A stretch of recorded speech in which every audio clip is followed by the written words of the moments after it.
wassalamu ala wal mursalin wa ala alihi wasahbihi ajmain amma ba'd. Yang kami hormati Ustadz Ahmad Susilo, Bapak, Ibu, jamaah semuanya, terima kasih sudah berkenan hadir pada sore hari ini dalam kajian keluarga Kemas Agus Nur. Kami berharap jamaah semua dalam keadaan sehat walafiat. Begitu juga Pak Ustadz, alhamdulillah sudah sampai dan bisa berkenan hadir di kajian kita sore hari ini. Semoga kita semua dapat mengikuti kajian dengan seksama ilmu yang akan disampaikan oleh Ustadz. Pertama-tama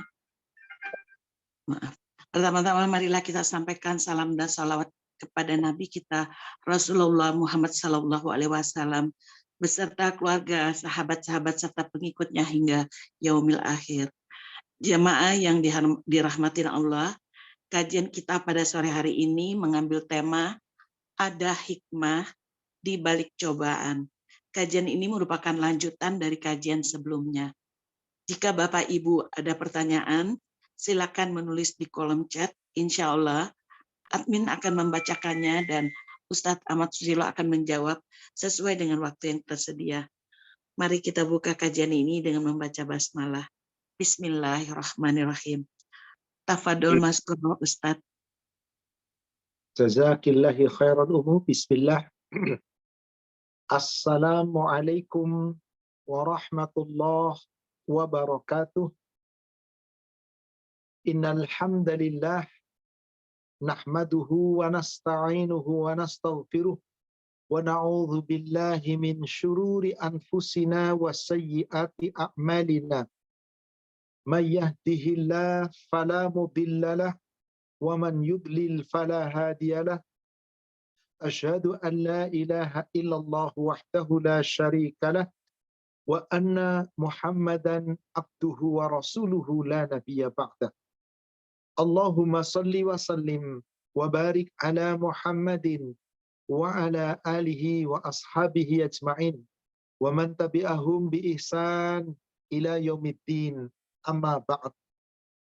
Ya ayyuhalladzina amanu taqullaha haqqa tuqatih wa la tamutunna illa wa antum muslimun. Ya ayyuhalladzina amanu taqullaha wa qulu qawlan sadida yuslih lakum a'malakum wa yaghfir lakum dhunubakum wa man yuti'illaha wa rasulahu faqad faza fawzan 'azima. Ma'asyiral muslimin wal muslimat rahimani wa rahimakumullah. Bapak Ibu jamaah Majelis Taklim Kemas Agus Nur yang semoga dirahmati Allah. Alhamdulillah pada sore hari ini kembali Allah memperjumpakan kita. Insya Allah kita melanjutkan kajian di pertemuan bulan yang lalu. Sabar menghadapi cobaan, dan pada hari ini tema yang kita angkat adalah hikmah di balik cobaan. Setiap manusia, sebagaimana sudah kita uraikan di pertemuan pertama, pasti akan diuji. Baik kebaikan ataupun keburukan sebagai cobaan. Dari yang paling ringan sampai yang paling berat. Semuanya itu pasti akan terjadi. Tidak mungkin tidak, setiap manusia pasti akan mengalami itu. Maka timbul pertanyaan, kenapa sampai ada musibah? Ujian bertubi-tubi, kesulitan, kesusahan, dan terus-menerus. Baik menimpa kita secara langsung, secara fisik, melalui harta kita, melalui hinaan dan celaan dari orang lain. Kenapa ini? Kenapa sampai terjadi begini? Seseorang, jika tidak mengetahui hikmahnya, maka tidak akan mampu bersabar. Tidak akan mampu berbuat kebaikan. Yang ada menggerutu, ngedumel, menyalahkan situasi, menyalahkan musibah, kejadian. Bahkan na'udzubillah, terkadang Allah pun disalahkan. Sampai ada kalimat dari seorang hamba ketika ujian bertubi-tubi, musibah dan cobaan bertubi-tubi. Dia berkata, ya Allah, dosa apa saya? Kenapa begitu seringnya? Kenapa, dan seterusnya. Kenapa cobaan begitu berat? Kenapa saya terus-menerus dapat cobaan? Kenapa terus-menerus susah? Dosa apa saya ya Allah? Seakan-akan menyalahkan Allah. Seakan-akan kita merasa nggak punya dosa, lalu ditimpakan nggak pantas. Inna lillahi wa inna ilaihi rajiun. Ucapan itu adalah ciri seorang yang tidak memiliki iman yang sempurna. Karena kalau orang memiliki iman yang sempurna, tidak mungkin berani berkata dosa apa saya, karena nggak ada manusia yang nggak punya dosa. Hatta Nabi Shallallahu Alaihi Wasallam, bedanya Nabi itu mahsum, telah dapat ampunan oleh Allah, dijamin oleh Allah, dapat ampunan dan terjaga dari dosa. Sejak saat itu Nabi terpelihara dari segala dosa. Tapi beliau tidak pernah mengatakan dosa apa saya ya Allah. Meskipun ujian begitu berat, meskipun cobaan bertubi-tubi. Hari ini, saudara sekalian, kita akan membahas hikmahnya. Hikmah apa yang terkandung dari sebuah cobaan yang Allah timpakan kepada kita. Salawat serta salam semoga terlimpahkan, tercurahkan kepada Nabi kita Rasulullah Muhammad Sallallahu Alaihi Wasallam. Semoga tercurah kepada seluruh keluarga, sahabat, dan seluruh pengikutnya hingga yaumil akhir. Saudara seiman, manusia biasanya menyadari bahwa keburukan yang ditimpakan Allah kepadanya itu ternyata ada kebaikan yang terkandung di dalamnya. Kapan? Setelah berlalu. Contoh, pernah terjadi seseorang hendak ada bisnis naik pesawat. Tiket sudah dipesan, dibeli dari beberapa hari yang lalu, sudah dapat. Bahkan sudah bisa check-in melalui virtual. Sudah aman, tempat duduk sudah ada, tinggal datang naik pesawat jalan. Apa yang terjadi? Orang ini karena keterlambatan, kemacetan lalu lintas, dan seterusnya. Akhirnya dia sampai di check-in, sudah diberitahukan, pesawat sudah mau tinggal landas. Dia lari menuju ke tempat boarding, pesawat memang sudah lepas. Sudah ditutup dan tidak bisa naik lagi. Orang ini terbayang, bisnisnya tertunda gara-gara terlambat. Dicaci makinya keadaan. Petugas dimarahi habis-habisan. Kata-katanya nggak terkontrol, sialan dan seterusnya, na'udzubillah. Kata-kata kotor keluar. Caci maki dan sumpah serapah, tidak menerima keadaan. Kenapa? Karena dia tidak tahu hikmah di balik itu. Apa yang terjadi? Qadarullah. 1,5 jam setelah itu kejadian, ada kabar pesawat itu ternyata terjadi kecelakaan. Dan kita telah mahfum suatu ketika itu. Ketika pesawat itu tinggal puing-puing. Meledak di atas, kemudian jatuh ke laut. Apa kata orang tadi? Yang tadinya caci maki, sumpah serapah, berubah 180 derajat. Alhamdulillah ya Allah, untung saya nggak jadi naik pesawat itu. Kalau saya naik pesawat itu, mati saya. Alhamdulillah, untung tadi macet di jalanan. Untung saya sudah tertutup untuk bisa boarding naik pesawat. Alhamdulillah, tadi 1,5 jam lalu sumpah serapah caci maki. Sekarang mengatakan apa? Untung, alhamdulillah. Inilah manusia yang tidak beriman sesungguhnya. Kenapa? Karena dia menyumpah serapah kejadian tanpa menerima ketetapan Allah. Baru tahu hasilnya, baru dia mengucapkan alhamdulillah untung. Itu pun hanya di lisan. Tapi tidak dibuktikan dengan amal. Mohon maaf. Bukankah ini sering terjadi pada kita? Jangankan kejadian yang besar seperti itu. Seseorang baru nyuci mobil. Bersih. Ya katakanlah bayarnya 150.000. Dalamnya dibersihkan, luarnya dibersihkan, mengkilap semua. Bannya disemir, kacanya mengkilap mobil. Mulus. Keluar dalam satu urusan. Nggak sampai 1/4 jam. Tiba-tiba hujan lebat. Melewati jalanan yang becek. Akhirnya apa? Hujan lebat, jalanan becek, semua kotoran ke mobil. Acara selesai sudah terang benderang. Sampai rumah mobil belepotan, kotor, dekil, dan seterusnya. Apa yang dia katakan? Sialan, baru aja nyuci mobil, gara-gara hujan, kotor lagi mobil. Inna lillahi wa inna ilaihi raji'un. Hujan disalahkan, padahal hujan adalah rahmat Allah. Dia seakan-akan mengatakan, gara-gara rahmat Allah, mobil saya kotor. Ini hal sederhana loh saudara sekalian. Kenapa ini sampai terjadi ucapan manusia tak terkontrol? Sebab dia tidak mengetahui hikmah di balik cobaan. Kita akan uraikan. Semoga dengan uraian ini kita bisa sadar. Apapun cobaan, musibah, ujian yang Allah timpakan kepada kita, pasti ada hikmah di balik itu. Boleh jadi menurut kamu buruk, tapi baik di sisi Allah. Boleh jadi menurut kamu baik, tapi justru itu buruk di sisi Allah. Allah yang lebih tahu sementara kamu tidak tahu. Sebelum saya uraikan hikmahnya, mari kita lihat sebuah ayat Al-Quran. Surat Al-Baqarah 216. Saudaraku seiman yang semoga dirahmati Allah. Ketika Allah turunkan Al-Baqarah 216, perintah perang. Orang-orang yang beriman, dia menjawab sami'na wa ata'na. Dia berperang, meskipun resikonya kematian. Tapi orang-orang munafik, yang di dalam hatinya ada penyakit, mereka enggan berperang. Mereka membenci perang, karena resikonya terbayang kematian. Menurut mereka perang itu buruk, dan perang itu tidak menyenangkan. Maka Allah turunkan ayatnya, Al-Baqarah 216. Kutiba alaikumul qital wa huwa kurhul lakum.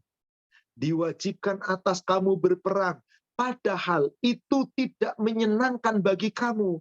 Perang itu nggak kamu senangi.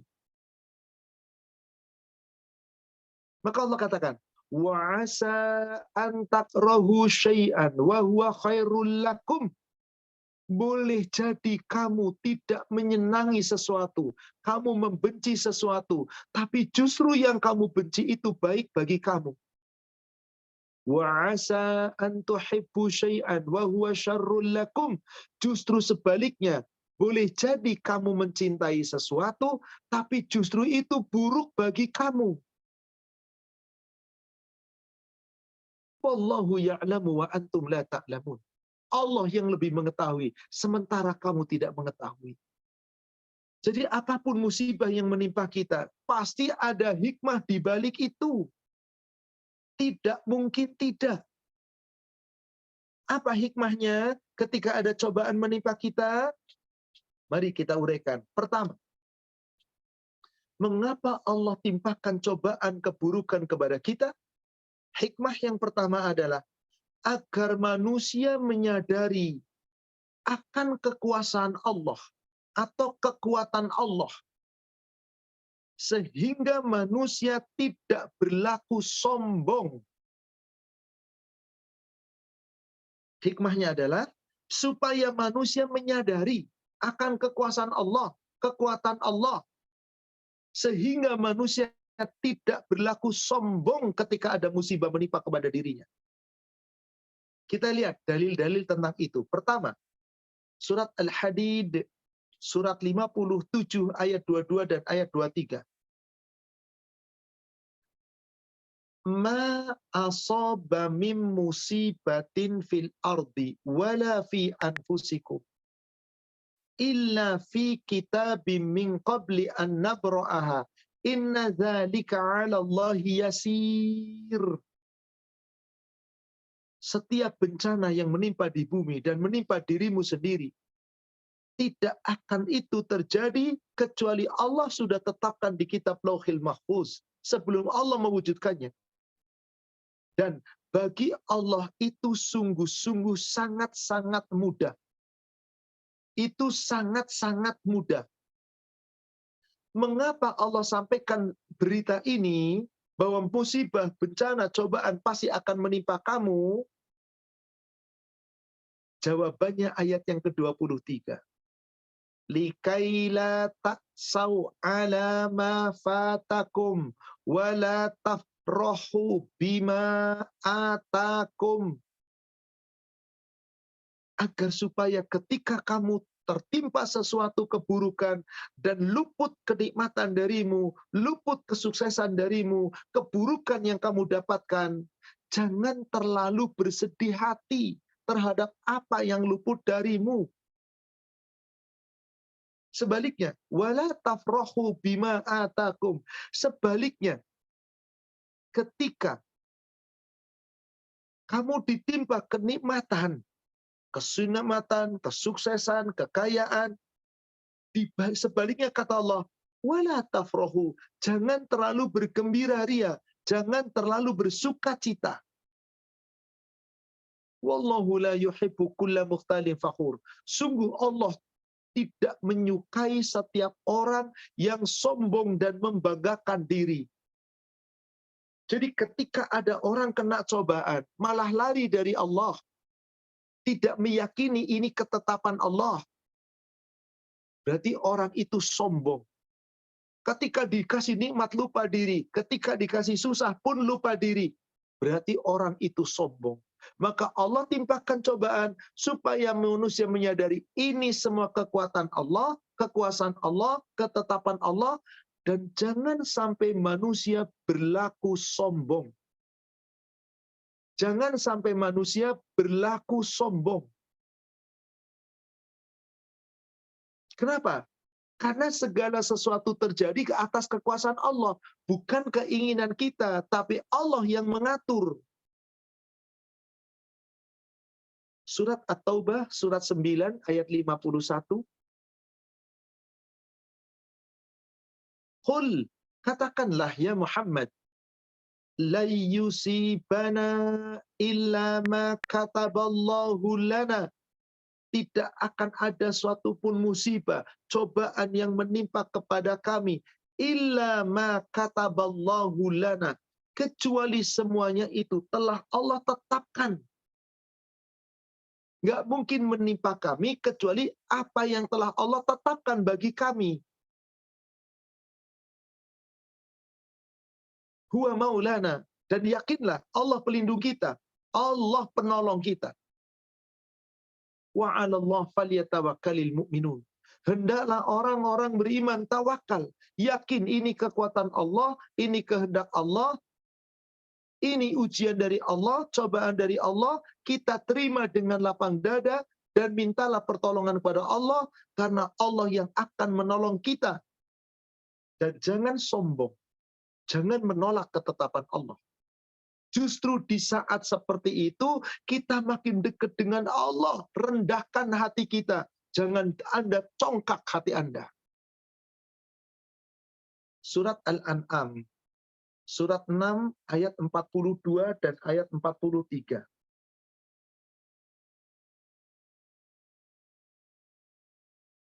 Walaqad arsalna ila umamin min qablik فَأَخَذْنَاهُمْ بِالْبَأْسَاءِ وَالضَّرَّاءِ لَعَلَّهُمْ يَتَضَرَّعُونَ.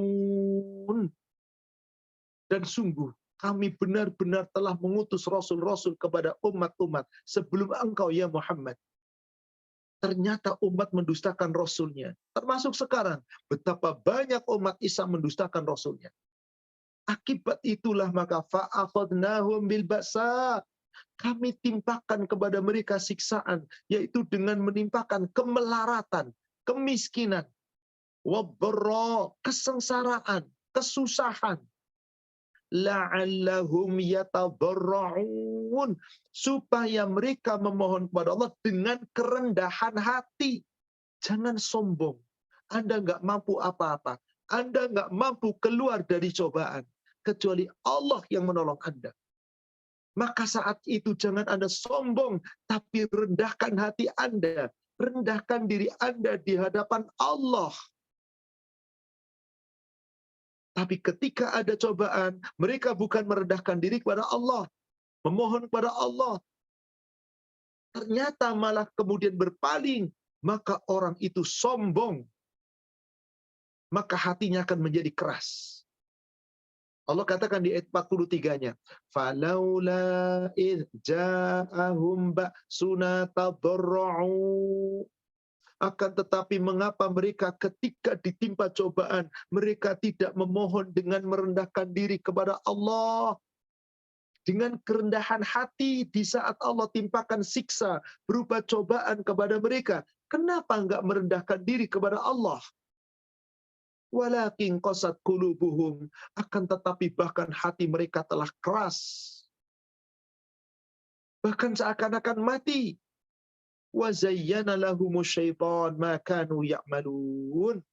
Maka ketika manusia ditimpa cobaan, bukannya merendahkan diri kepada Allah, malah dia sombong berpaling dari Allah, maka Allah akan jadikan wazayyana lahumus syaitan ma kanu ya'malun. Setan akan diberikan oleh Allah, akan dibiarkan oleh Allah menjadikan perbuatan manusia yang durhaka seakan-akan terasa indah bagi mereka. Kenapa? Karena dikamuflase oleh setan. Maka orang yang seperti itu, saudara sekalian, terkadang bukannya diberi kesusahan di dunia, kesusahannya akan diganti dengan kenikmatan, keburukannya akan diganti dengan kebaikan, tapi dia malah makin sombong. Maka saat itulah Allah akan biarkan manusia dalam keadaan bergelimang dengan kenikmatan dunia. Itulah yang disebut istidraj. Ditimpa bencana, musibah, cobaan, bukan merendahkan diri kepada Allah. Bukannya malah mendekatkan kepada Allah, tapi makin sombong. Nanti Allah berikan nikmat dunia dan dibiarkan dalam kenikmatan yang saat itu nanti siksaan Allah datang secara tiba-tiba, yaitu kematian menimpanya, maka dia berputus asa, hartanya nggak ada berguna lagi. Allah gambarkan di ayat 44-nya. Falamma nasu ma dzukkiru bihi. Maka ketika mereka melupakan peringatan yang Allah berikan kepada mereka, agar jangan sombong, hayo kembali ke jalan yang benar, hayo rendahkan diri kepada Allah. Ternyata mereka melupakan peringatan Allah, bahkan mereka makin berpaling. Maka apa yang terjadi? Fatahna alaihim abwaba kulli syai'. Kami pun membukakan semua pintu-pintu kesenangan di dunia untuk mereka. Seakan-akan diberi kemudahan rizkinya. Lapang selapang-lapangnya. Tapi makin jauh dari Allah. Makin sombong dengan dirinya dan kedudukannya. Maka apa yang terjadi? Hatta idza farihu bima utu. Maka ketika mereka sedang bergembira ria, bersuka cita dengan apa yang telah Allah berikan kepada mereka, seakan-akan ini hebatnya dia, maka secara tiba-tiba, akhadnahum baghtatan faidahum mubslisun. Kami akan datangkan siksa kepada mereka, datangnya tiba-tiba. Kematian yang datangnya tiba-tiba, tidak pernah permisi. Maka saat itu, mereka akan berputus asa. Inilah hikmah yang pertama. Kenapa Allah timpakan cobaan? Agar manusia menyadari ini semua kekuatan Allah, kekuasaan Allah, ketetapan Allah. Yang penting jangan sampai sombong ketika kita dapat musibah itu. Yang kedua, apa hikmahnya? Supaya manusia menyadari akan kesalahan dan dosa-dosanya. Supaya manusia menyadari ini terjadi atas kesalahan dan dosa-dosanya. Agar kembali ke jalan yang benar. Jadi sesungguhnya Allah sayang sama kita. Ketika Allah menguji kita dengan cobaan yang buruk-buruk, sesungguhnya Allah sayang. Biar kita sadar akan dosa-dosa kita, lalu kita kembali ke jalan yang benar. Agar selamat nanti di yaumil akhir. Itulah hikmahnya, yaitu supaya manusia menyadari akan kesalahan-kesalahannya atau dosa-dosanya, dengan demikian dia kembali ke jalan yang benar. Coba kita lihat ayat tentang itu. Surat As-Sajdah, surat 32, ayat 21 dan ayat 22.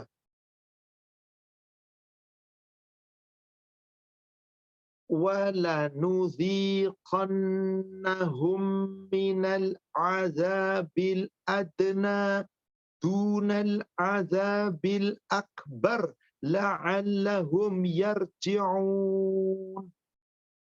Dan sungguh pasti kami akan timpakan kepada mereka sebagian siksaan yang dekat di dunia ini. Akibat dosa kita, akibat kesombongan kita, maka Allah timpakan di dunia ada siksaan. Tapi kecil dunia itu. Dunal azabil akbar. Sebelum datangnya azab yang lebih besar di akhirat, yaitu neraka. Jadi sebelum ada azab neraka, manusia Allah timpakan bencana di dunia. Cobaan di dunia. Akibat apa? Akibat kesalahan dan dosa mereka. Lalu apa tujuannya Allah memberikan itu semua? Lihat ujung ayatnya. La'allahum yarji'un. Supaya mereka, manusia-manusia yang bergelimang dengan dosa, menyadari bahwa ini semua akibat perbuatan dosanya, dan mereka kembali ke jalan yang benar. Agar mereka kembali ke jalan yang benar. Kalau manusia kembali ke jalan yang benar, insya Allah nggak akan disiksa nanti di yaumil akhir. Berarti sesungguhnya Allah betapa sayang ketika Allah menimpakan cobaan kepada kita keburukan. Hanya sekedar siksaan di dunia yang Allah segerakan. Agar kelak nanti di yaumil akhir, tidak ada lagi siksa yang Allah timpakan kepadanya. Kenapa? Karena mereka telah kembali ke jalan yang benar. Itulah hikmah yang kedua. Agar manusia menyadari akan kesalahan dan dosa-dosanya, maka Allah perlihatkan betapa banyak kerusakan di muka bumi. Semua itu akibat perbuatan dosa tangan-tangan manusia. Maka Allah timpakan itu bencana sebagai cobaan yang buruk. Supaya manusia menyadari atas kesalahan dan dosanya. Dan kembali ke jalan yang benar. Lihat surat Ar-Rum, surat 30, ayat 41.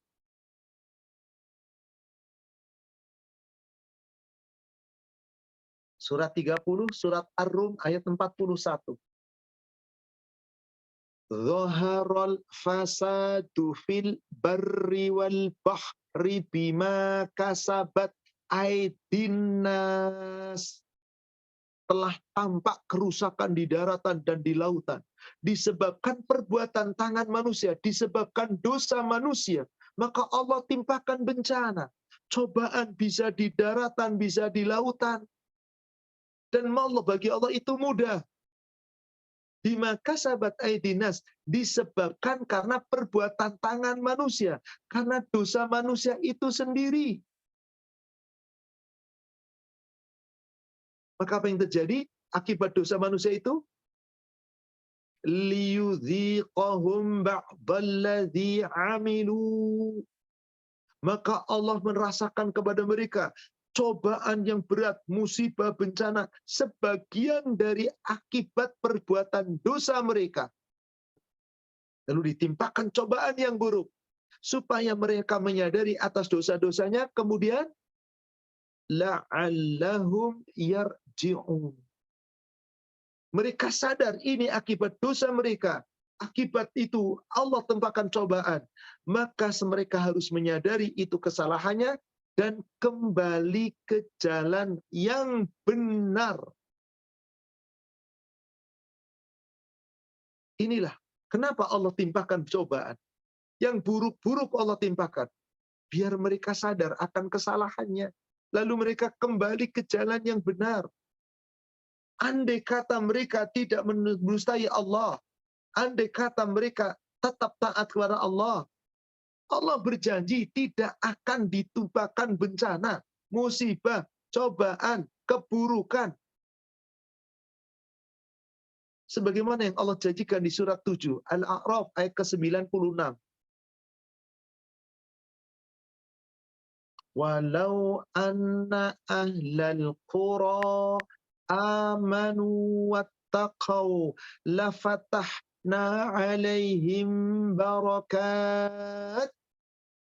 Dan sekiranya penduduk negeri-negeri itu beriman, bertakwa, sebenar-benarnya iman dan takwa, betul-betul iman dan takwa, maka apa jaminan Allah? La fatahna alaihim barakat. Benar-benar sungguh kami akan limpahkan kepada mereka keberkahan-keberkahan. Minas sama'i wal ard. Allah turunkan dari langit dan Allah keluarkan dari bumi. Tapi apa yang terjadi? Walakin kazzabu.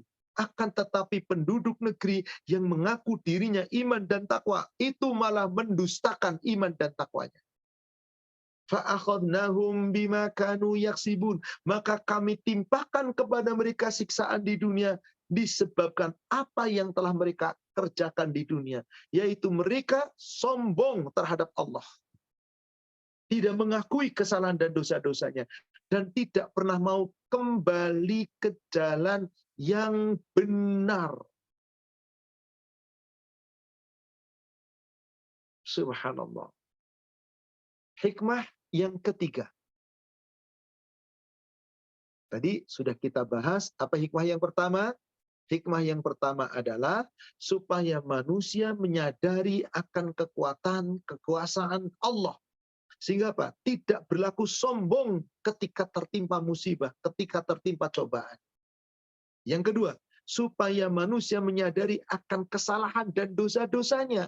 Bahwa ini semua terjadi akibat salah dan dosa. Supaya mereka sadar dan kembali ke jalan yang benar. Yang ketiga, untuk menguji kesabaran manusia. Sehingga manusia yang tetap sabar ketika tertimpa cobaan, Allah akan memberikan baginya ampunan dan petunjuk. Kalau manusia sabar akan menghadapi cobaan, seberat apapun cobaan, dan itu adalah ujian dari Allah. Sedang menguji kesabarannya bagaimana? Kalau mereka tetap sabar, kelak mendapatkan ampunan dan hidayah, petunjuk. Dalil tentang itu, mari kita lihat. Ali Imran 186.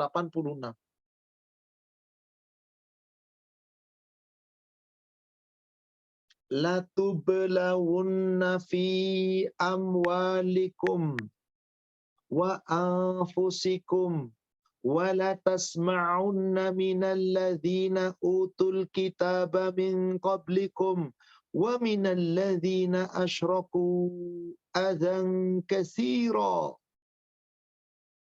Sungguh kamu benar-benar pasti akan diuji bermacam-macam cobaan dengan hartamu, dengan dirimu, dan kamu juga pasti akan diuji dengan apa? Mendengar banyak hal yang sangat menyakitkan hati dari celaan orang-orang yang diberi kitab sebelum kamu dan orang-orang musyrik.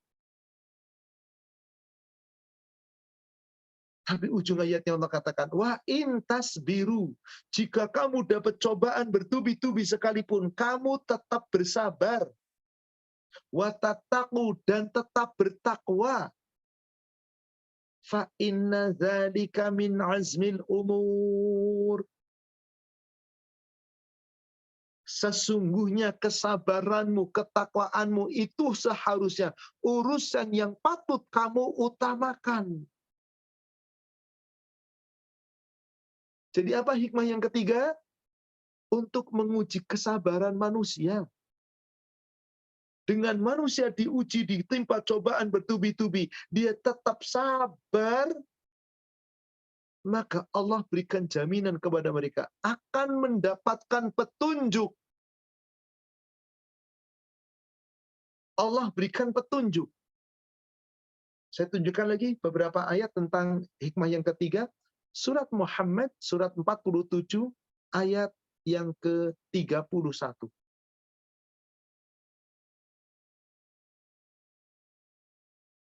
وَلَنَبْلُوَنَّكُمْ حَتَّى نَعْلَمَ الْمُجَاهِدِينَ مِنْكُمْ وَالصَّابِرِينَ وَنَبْلُوَ akhbarakum.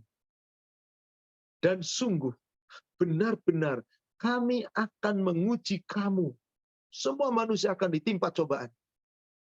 Sehingga nanti Allah mengetahui orang-orang yang benar-benar berjihad di jalan Allah dan orang yang benar-benar sabar di antara kamu. Siapa yang benar-benar sabar? Siapa yang ketika diuji dengan cobaan yang buruk tetap sabar? Siapa yang ketika dihina, dicela orang tetap juga sabar? Yang terpenting bagi dia terus berjuang. Maka Allah akan selalu menguji tentang kita ini. Apakah kita orang yang benar-benar sabar? Apakah cuma omdo sekedar ngomong sabar? Sekedar ngomong sabar. Maka tidak cukup, saudara sekalian. Omongan tidak cukup. Siapa yang ingin mendapatkan hidayah, betul-betul Allah masukkan hidayah ke dalam dirinya. Kalau orang itu betul-betul sabar dan menerima apapun bahwa ini adalah ketetapan Allah, maka insya Allah akan ganti dengan ganti yang lebih baik. Kesabaran itulah yang patut diutamakan. Kesabarannya itulah yang kelak mendapatkan pujian dari Allah, petunjuk dari Allah, bahkan mendapatkan rahmat dan kasih sayang Allah. Seperti yang sudah kita uraikan di pertemuan yang lalu, Al-Baqarah, dari 155 sampai 157. Di mana Allah ceritakan bahwa sungguh manusia pasti akan diuji dengan sedikit kekuatan, kelaparan, kekurangan harta, jiwa, dan seterusnya. Sampaikan kabar gembira bagi orang-orang yang sabar. Siapa orang yang sabar? Orang yang apabila tertimpa musibah, qalu, dia ucapannya adalah inna lillahi wa inna ilaihi raji'un. Kalau ini sabar, mampu seperti ini, apa yang Allah berikan jaminan? Di ayat 157-nya Al-Baqarah. Ulaika alaihim salawatu min rabbihim wa rahmah wa ulaika humul muhtadun. Mereka itulah orang-orang yang akan memperoleh ampunan dan rahmat Allah, dan mereka benar-benar orang-orang yang mendapatkan petunjuk. Jadi jelas, hikmah yang ketiga adalah supaya Allah mengetahui dan hendak menguji kesabaran manusia, sehingga nanti manusia apabila tetap sabar dengan cobaan, maka mereka akan mendapatkan ampunan dan mendapatkan petunjuk. Inilah hikmah yang ketiga. Sekarang kita melangkah. Hikmah keempat. Apa hikmah keempat? Bagi orang yang diuji oleh Allah dan harus tetap sabar. Karena tahu ada hikmah di balik itu. Hikmah yang keempat. Kenapa Allah timpakan cobaan? Allah timpakan musibah. Keburukan terkadang bertubi-tubi. Untuk membuktikan iman manusia. Apakah benar-benar beriman? Apakah dusta imannya? Jadi ketika Allah timpakan cobaan kepada hamba, musibah kepada hamba, sekeringan sampai seberat apapun, apa sih hikmah di balik Allah menguji hambanya dengan cobaan itu? Untuk membuktikan iman manusia. Apakah benar-benar beriman atau dusta imannya? Kita lihat dalilnya di surat Al-Ankabut.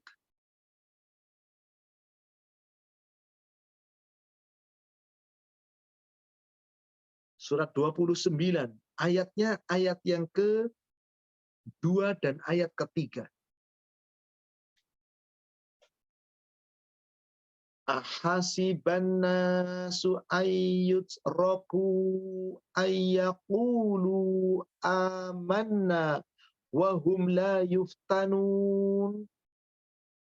Apakah manusia mengira bahwa mereka apabila telah mengatakan kami telah beriman, maka akan dibiarkan hanya dengan mengatakan imbu dan beriman itu, dan mereka tidak akan ditimpa cobaan, tidak akan dapat ujian lagi?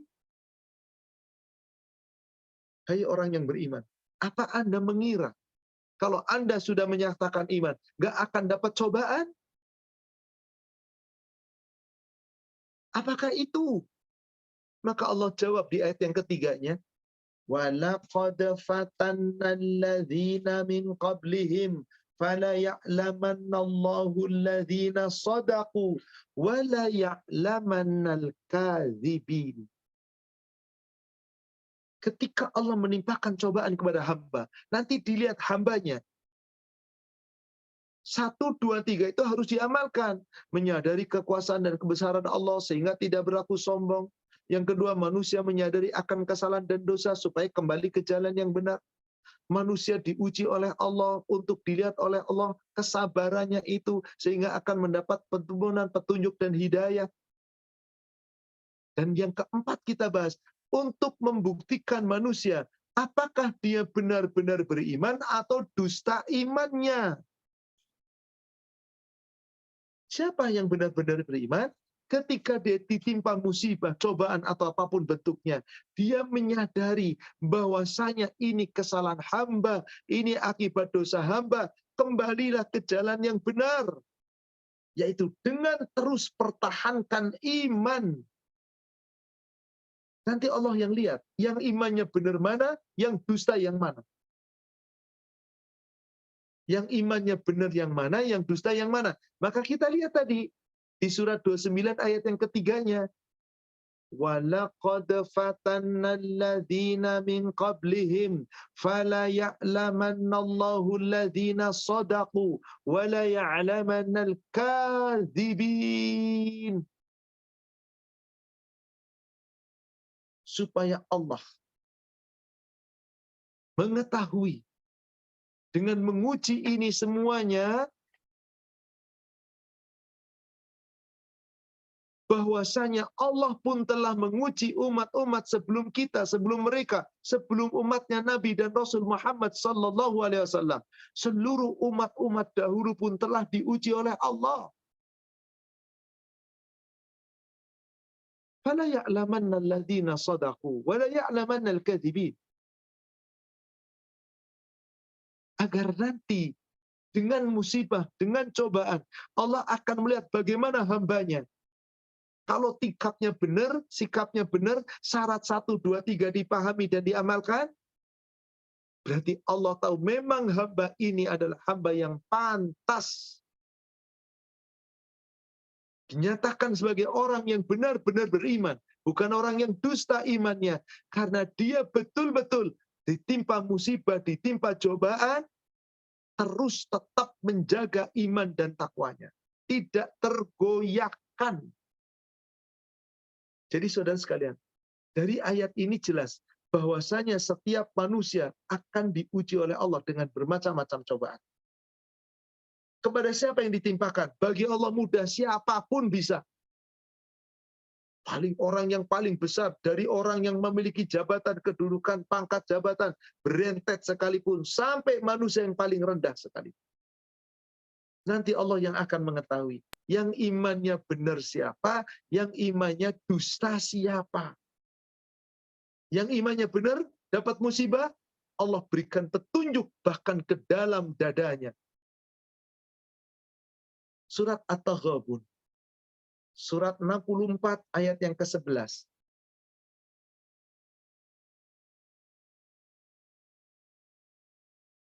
Allah berfirman, Ma asaba min musibatin fil ardi. Ma asaba min musibatin illa biiznillah. Tidak ada satupun musibah yang menimpa seseorang kecuali atas izin Allah. Bagaimana ada orang ditimpa musibah, tapi makin beriman? Allah katakan di ujung ayatnya, wa may yu'min billah yahdi qalbah. Dan barang siapa yang tetap beriman kepada Allah, niscaya Allah akan memberikan petunjuk ke dalam dadanya. Allah berikan petunjuk. Subhanallah. Wallahu bikulli syai'in alim. Dan sungguh Allah itu maha kuasa atas segala sesuatu. Dan maha mengetahui atas segala sesuatu. Jadi tidak mungkin tidak ada hikmah. Setiap cobaan yang paling ringan sampai yang paling besar, ada semua, saudara. Dan telah diatur dan ditetapkan. Kenapa ayat ini disampaikan? Tadi, supaya manusia menyadari bahwa dirinya telah banyak bergelimang kesalahan dan dosa, lalu kembali ke jalan yang benar. Setelah kembali ke jalan yang benar, lalu bagaimana? Kemudian kita jaga imannya, sehingga Allah tahu, oh ternyata imanmu benar. Oh ternyata imanmu dusta. Dengan ujian, dengan cobaan, Allah nanti akan lihat siapa yang mampu sabar menghadapi itu, sehingga akan tetap mendapatkan petunjuk, atau siapa yang tidak mampu sabar, meskipun dapat gelar dan pujian manusia, tapi sesungguhnya mereka tidak dalam keadaan sabar. Mereka dusta akan kesabarannya. Mereka dusta akan keimanannya. Maka Allah nanti yang menilai. فَلَا يَعْلَمَنَّ اللَّهُ الَّذِينَ صَدَقُوا وَلَا يَعْلَمَنَّ الْكَاذِبِينَ. Supaya Allah mengetahui siapa orang yang dusta, siapa orang yang imannya benar. Nanti Allah yang akan menilai. Kita manusia tinggal berusaha. Allah yang akan menilai. Sekecil apapun, sebaik apapun, seburuk apapun, ada balasan. Maka di ayat ini jelas, orang yang ditimpa musibah, dia tetap beriman, dan Allah berikan petunjuk langsung iman ke dalam dadanya. Allah berikan petunjuk langsung ke dalam dadanya. Wallahu bikulli syai'in alim. Dan Allah Maha Kuasa atas segala sesuatu. Hikmah yang kelima. Setelah keempat kita bahas tadi apa? Allah ingin melihat, mengetahui orang yang imannya benar yang mana, yang dusta siapa. Allah tahu. Syarat yang apa? Hikmah yang kelima. Ketika Allah menimpakan cobaan kepada kita, berupa sakit, berupa penderitaan, berupa kesusahan, berupa apapun, sesungguhnya hikmahnya adalah Allah ingin menggugurkan kesalahan dan dosa-dosa hambanya, dan menambahkan pahala dengan berlipat ganda jika kamu tetap beriman, seperti syarat yang keempat tadi. Benar-benar beriman. Subhanallah.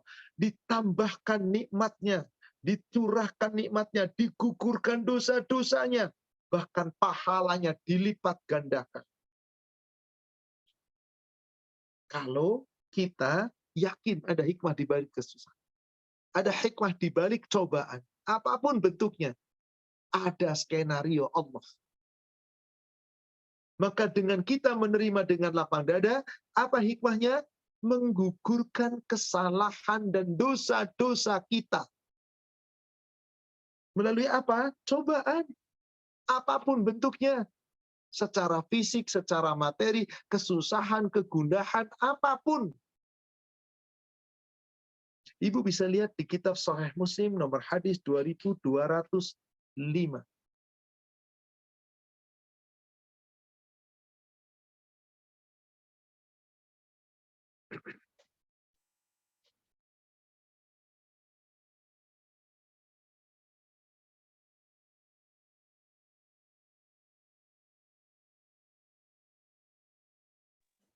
Halo, terdengar? Bismillahirrahmanirrahim. 2205 ya Pak Ustadz. Betul. Bismillahirrahmanirrahim. Dari Abu Sa'id dan Abu Hurairah radhiyallahu anhu, keduanya mendengar Rasulullah Shallallahu alaihi wasallam bersabda, tidak ada suatu cobaan yang menimpa orang mukmin seperti sakit biasa, kesusahan, sakit berat, kesedihan, dan kecemasan, melainkan Allah Ta'ala menghapus dosa-dosanya karenanya. Subhanallah. Inilah hikmah adanya cobaan, sekecil apapun, apalagi makin berat. Gugur dosa-dosa kita. Hapus dosa-dosa kita. Abi Sa'id Al-Khudri dan juga Abu Hurairah, semoga Allah meridhai mereka berdua. Mereka berkata, qala Rasulullah sallallahu alaihi wasallam, telah bersabda Rasulullah sallallahu alaihi wasallam, ma yusibul mu'min min wasabin wala nasabin wala saqamin wala hazanin hatta al-hammi yuhammuhu illa kufira bihi min sayyi'atihi. Tidaklah seorang muslim ditimpakan suatu cobaan, suatu musibah, suatu bencana,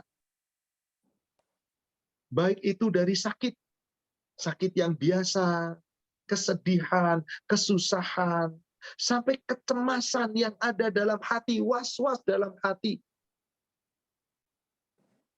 Dan itu semuanya kembalikan kepada Allah, yakini yang terbaik dari Allah,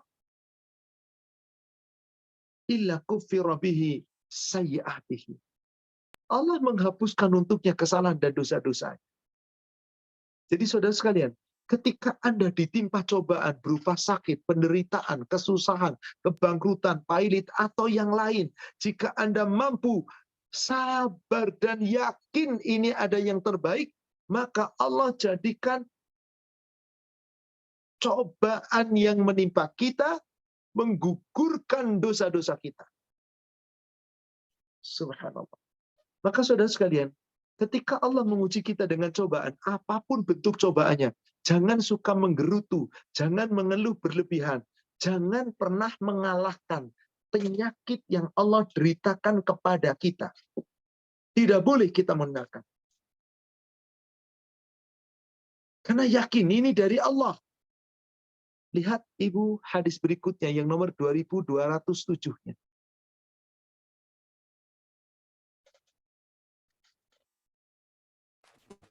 Bismillahirrahmanirrahim. Dari Jabir bin Abdullah radhiyallahu anhu, katanya Rasulullah SAW datang berkunjung ke rumah Ummu Sa'ib. Maka bertanya beliau, sakit apakah kamu sampai menggigil begitu? Jawab Ummu Sa'ib, demam. Allah Ta'ala tidak memberi berkat dengannya. Sabda Nabi SAW, janganlah kamu menyalahkan penyakit, karena penyakit itu dapat menghilangkan kesalahan-kesalahan atau dosa-dosa anak Adam, seperti halnya dapur tukang besi membersihkan karat-karat besi. Subhanallah. Kalau Anda tahu ada hikmah ini, saya yakin Anda nggak bakal banyak terlalu mengeluh. Karena nggak ada gunanya, keluhan sakit tetap sakit. Tapi ketika kita menyadari ada hikmah, maka kita akan bersikap subhanallah. Pasti kita bersikap yang terbaik dan meyakini yang terbaik dari Allah. Ini dia. Ada seorang sahabat yang namanya Ummu Sa'ib atau Ummi Musayyab. Ketika dalam keadaan sakit dikunjungi oleh Rasulullah SAW, beliau bersabda, "Malaka ya Ummi Sa'ib? Wahai Ummu Musayyab, apa yang terjadi denganmu? Kenapa kamu? Sakit apa kamu?" Maka Ummu Sa'ib menjawab, "Tuzafsifin. Qalatil hamma la barakallahu fiha." Kata Rasulullah, "Tuzafsifin, kamu sampai menggigil demikian. Sakit apa kamu?" "Saya demam ya Rasulullah. Demam saya begitu tinggi ya Rasulullah." Seakan-akan apa? La barakallahu fiha. Allah nggak memberikan berkah kepadaku sehingga aku sakit seperti ini perhatian dan begitu panas dan begitu tinggi demamnya. Mendengar seakan-akan tidak barokah dengan sakit ini, maka Rasul bersabda, faqala la tasubil humma. Jangan kamu pernah mencela penyakit, jangan nyalain penyakit. Sekecil apapun penyakit. Fa innaha tudhibu khotoya bani Adam kama yudhibul kiru khobathal hadid. Sesungguhnya sakit anak Adam, sakit manusia, kalau dia mampu kemudian sabar dan tahu hikmah di balik itu, maka sesungguhnya dia sadar sakit itu adalah kehendak Allah untuk supaya Allah menghilangkan kesalahan-kesalahan dan dosa-dosa anak Adam. Diibaratkan seperti apa? Kama yudhibul kir habathal hadid. Seperti karat-karat besi yang dibersihkan dari besinya. Ada besi, karatnya banyak, dibersihkan seluruh karatnya. Dengan cara apa? Paling mudah, menghilangkan karat besi. Dibakar. Maka subhanallah, yang namanya orang sakit, pasti ada demamnya di sana. Badannya panasnya, suhunya tinggi. Seakan-akan sedang membakar tubuhnya. Karena memang sakit itu hikmahnya adalah menggugurkan dosa-dosa. Maka saudara sekalian, apabila ada suatu musibah, ada suatu cobaan menimpa seseorang, kejadian menimpa seseorang, sekecil apapun, misalkan dia bercanda, kemudian tersandung, kemudian dia jatuh, kemudian dia tertarik tali, dia jatuh, jangan pernah mentertawakan, apalagi kemudian mencaci maki orang yang kena musibah itu. Rasain lu, dasar lu, makanya rasain. Haram kita ngomong itu. Dosa besar kata-kata itu. Ibu lihat hadis sebelumnya, 2203. Di sini diceritakan dari Al-Aswad ketika Ummul Mukminin Aisyah ketika dia mengunjungi di Mina, ternyata ada pemuda bercanda-bercanda, lalu kesandung tali kemah, kemudian jatuh. Para sahabat ketika itu ketawa terbahak-bahak melihat ada sahabat yang jatuh. Apa kata Ummul Mukminin Aisyah? Silakan Ibu baca. 2203.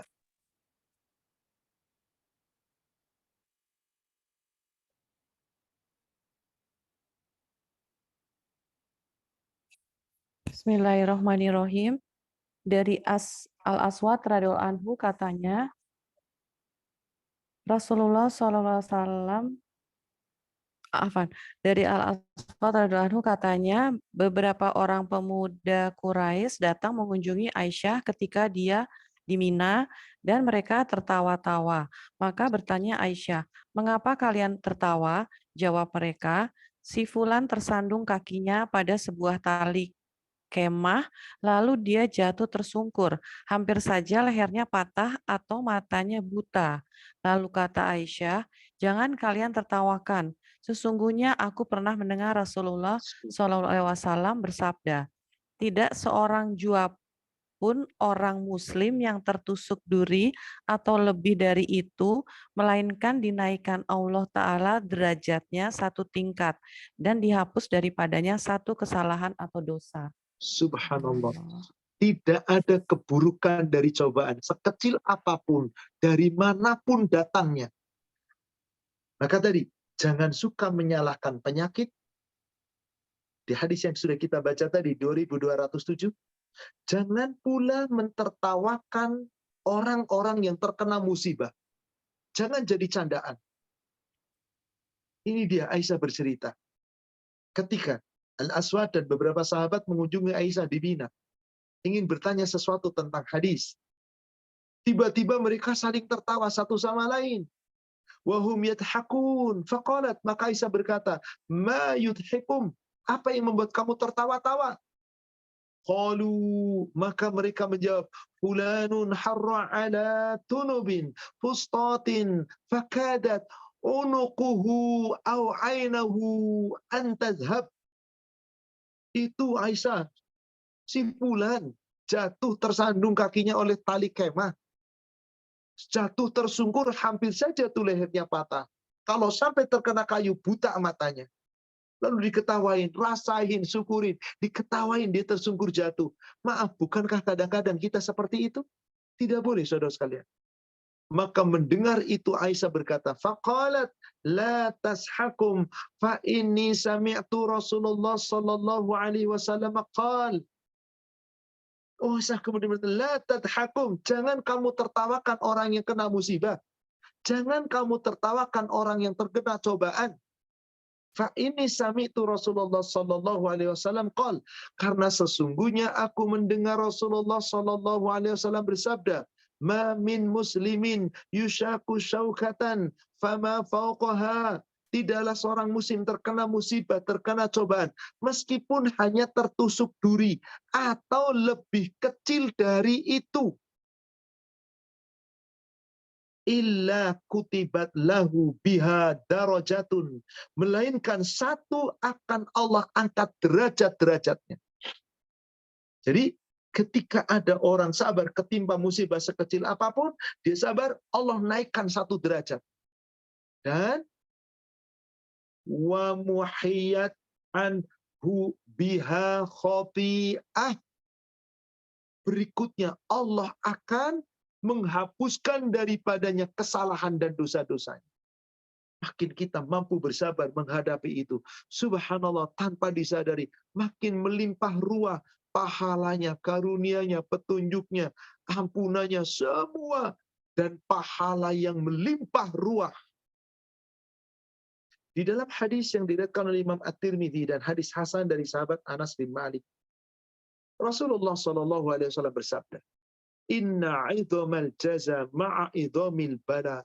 Sesungguhnya besarnya pahala yang Allah akan berikan kepada Anda setimpal dengan besarnya cobaan yang Allah berikan kepada Anda. Makin besar cobaan yang Allah timpakan kepada Anda dan Anda tetap bersabar, makin besar pahalanya. Kemudian di ujung hadisnya Rasulullah bersabda, Wa inna Allah ta'ala idha ahabba qawman ibtalahum. Dan sesungguhnya Allah, apabila Allah Ta'ala mencintai seseorang atau mencintai suatu kaum, maka kaum itu akan ditimpakan cobaan kepadanya. Ibtilahum, ditimpa cobaan, ditimpa musibah. Wa man radiya falahu ridha. Kalau orang itu ridho ditimpa cobaan yang buruk sekalipun, dia tahu ada hikmah di balik itu, akan mengangkat derajat dan mengampuni dosa-dosa, dia ridho kepada cobaan yang Allah timpakan, maka Allah ridho kepadanya. Wa man sakhita, tapi jika dia marah-marah, ditimpa cobaan, menggerutu, ngedumel, dan marah-marah, nggak terima cobaan, falahu sakhat, maka Allah murka, Allah marah kepadanya. Itulah hikmah yang kelima. Terakhir, hikmah yang keenam. Apa hikmahnya? Ketika Allah banyak-banyak menerima cobaan, bahkan makin berat, untuk memudahkan jalan Anda menuju surga. Ini puncaknya. Untuk memudahkan jalan kita menuju surga, jika kita menerima cobaan dari Allah dengan sabar dan lapang dada, dan terus berjuang dan minta pertolongannya hanya satu, kepada Allah. Kalau itu kita lakukan, Allah mudahkan jalannya menuju surga. Pertama, ada hadis yang diriwayatkan oleh Imam Hakim dan juga Imam At-Tirmizi dari Anas bin Malik, semoga Allah meridhoinya. Idza aradallahu bi 'abdihi khairan. Apabila Allah menghendaki kebaikan kepada seorang hamba, ajalalahu bil uqubati fid dunya. Allah menyegerakan siksaan itu segera di dunia, dibayar lunas. Supaya apa? Gugur dosa-dosa. Siksanya sudah didahulukan di dunia. Wa idza, maka kemudian apa yang terjadi? Nanti di yaumil akhir enggak ada siksa lagi. Allah mudahkan jalannya menuju surga.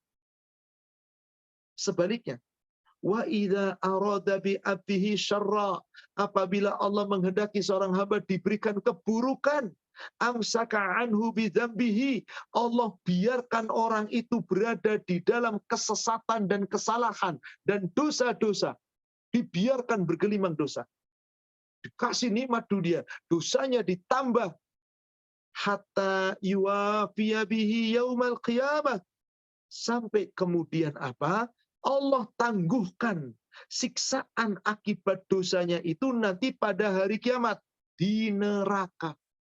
Jadi kalau kita sabar, menerima dengan lapang dada, ini ketetapan Allah, apapun yang terjadi ini yang terbaik dari Allah, maka hamba itu Allah akan gugurkan dosa-dosanya, maka hamba itu akan disegerakan oleh Allah siksaan di dunia, agar kelak menemui Allah, nggak ada lagi siksa di neraka. Surga tempatnya. Kalau mereka ridho, Allah ridho.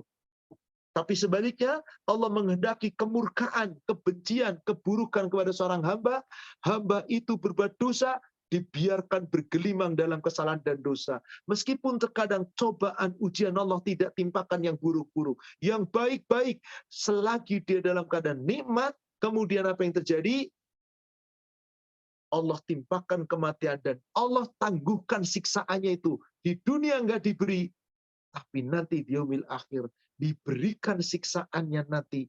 Di mana berarti? Na'udzubillah, di neraka. Inilah dia hikmah. Terakhir, surat Al-Baqarah 214. Di ayat itu, saudara sekalian, jika Anda ingin surga, itu ujiannya makin berat, cobaannya makin dahsyat. Sebagaimana para nabi dan rasul, terutama Rasulullah Muhammad SAW dengan para sahabat, ketika ditimpa cobaan oleh Allah, bertubi-tubi karena mereka memang cita-cita hitamnya surga. Maka hikmah adanya musibah cobaan adalah supaya Allah memudahkan jalan kita menuju surga. Kalau kriterianya tadi kita pahami, hikmah pertama, hikmah kedua, hikmah ketiga, keempat, kelima, sampai hikmah keenam ini kita pahami. Betulkah seseorang yang ingin masuk surga akan dimudahkan jalannya menuju surga, tapi melalui ujian yang berat, cobaan yang berat di dunia? Betul. Lihat ayatnya tadi. Al-Baqarah 214. Allah Subhanahu wa taala berfirman, "Am hasibtum an tadkhulul jannata wa lamma ya'tikum?" Apakah kamu mengira bahwa kamu akan masuk surga dengan mudah, padahal belum datang kepada kamu cobaan? Mathalul ladzina khalau min qablikum, sebagaimana telah dialami orang-orang terdahulu sebelum kamu. Siapa mereka? Umatnya para nabi dan rasul yang sangat mencita-citakan surga. Bagaimana Allah timpakan kepada mereka yang betul-betul keinginannya masuk surga? Massathumul ba'sa wad-dharra wa zulzilu. Mereka ditimpa kemelaratan, mereka ditimpa penderitaan, mereka ditimpa keguncangan dengan berbagai macam cobaan, peperangan, musim paceklik, penghinaan, dan bertubi-tubi. Hatta yaqula rasulu walladzina amanu ma'ah. Sampai kemudian Rasul dan orang-orang yang beriman bersama mereka berkata kepada Allah, berdoa kepada Allah, meminta kepada Allah, mata nasrullah, ya Allah, kapan datang pertolonganmu ya Allah? Kapankah datang pertolonganmu ya Allah? Mengeluh demikian nggak masalah. Yang penting jangan ada kalimat dosa apa saya. Maka apa jawaban Allah? Ala inna nasrallahi qarib. Ketahuilah pertolongan Allah itu datang dekat sekali waktunya. Qarib. Pasti dekat. Dari urian ini, saudara sekalian, sesungguhnya musibah, cobaan, bencana, apapun bentuknya di dunia, keburukan yang paling buruk pun di dunia, nggak ada apa-apanya dibandingkan siksa neraka. Sedangkan kenikmatan senikmat apapun yang dirasakan orang-orang yang durhaka, yang dicoba Allah tapi nggak kembali ke jalan benar, dan malah berpaling dari Allah, sesungguhnya nikmatnya dunia yang dia rasakan pun tidak ada apa-apanya. Saya tutup dengan sebuah hadis nomor 2402 Sahih Muslim. Di situ diceritakan tentang orang yang di dunia hidupnya paling nikmat, gak pernah susah, tapi durhaka akhirnya masuk neraka. Satu kali dimasukkan ke neraka ditanya tentang nikmat yang pernah dirasakan di dunia, ngomong gak pernah nikmat. Yang kedua, manusia yang ditimpa cobaan bertubi-tubi, susah sepanjang hidupnya, gak pernah nikmat, sengsara, susah, nggak pernah bahagia. Tapi dia taat kepada Allah. Lalu dimasukkan ke dalam surga. Begitu masuk surga, ditanya, pernah kamu merasa susah? Enggak. Monggo dibaca. 2402.